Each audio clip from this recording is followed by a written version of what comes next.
Hey guys, welcome back. So in this video I'm going to show you how you can uninstall Pro Tools on Windows. So let's get straight into it. Now open up the Start menu, just like that. And now find the settings. And now go here to the apps and apps, where it is.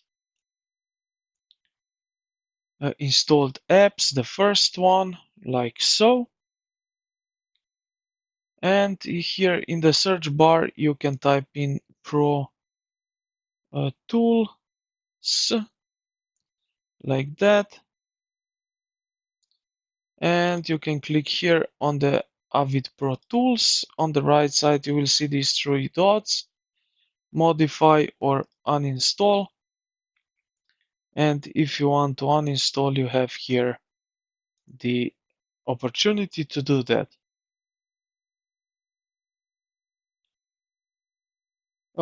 You may be asked if you want to remove your preferences and database files, so you will select basically yes, or no if you have planned to reinstall it and want to keep your custom settings. And this is basically it. You can also use different third-party programs that you can remove it. Other option is that you go here to the control panel. I will open up this control panel right here, and then you go here to the programs and features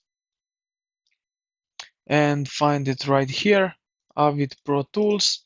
Right click and then you can uh, uninstall the program. So I hope this video helped you out. If you did, consider to like the video and subscribe to the channel. Thank you for watching, and I will see you in the next